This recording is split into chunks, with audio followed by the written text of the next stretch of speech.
अब आपको बताएं कि फरियाल तालपुर को आज एहतसाब अदालत में रिमांड के लिए पेश किया जाएगा। अहम खबर है जिससे आपको अपडेट करते चले। आपको बताएं कि फरियाल तालपुर को नैब की जानिब से गुज़श्ता रोज़ गिरफ्तार किया गया था।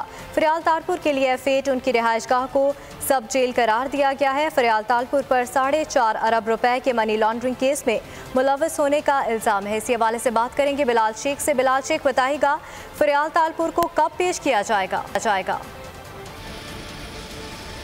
जी, अभी जो हमें बताया गया है यहाँ पर हमारे ज़राए ने कि तकरीबन 11 बजे के करीब उनको नैब हुकाम जो है इस्लामाबाद में एहतसाब अदालत में पेश करेंगे, जहाँ पर नैब की जानिब से उनके रिमांड की सदा की जाएगी। गुज़श्ता रोज़ उनको गिरफ्तार किया गया था। नैब ने उनका जो वारंट चेयरमैन नैब की मंजूरी से जारी किया गया था एक दिन पहले मेगा मनी लॉन्ड्रिंग केस में, इसके बाद उनका F8 में जो उनकी रहाइशगाह है F8 2 में इस्लामाबाद में, इसको सब जेल करार दिया गया था। वहीं रखा गया था गुज़श्ता रोज़, क्योंकि अदालत का वक्त कल ख़त्म हो गया था और आज अदालत में उनको यहाँ इस्लामाबाद में पेश किया जाएगा।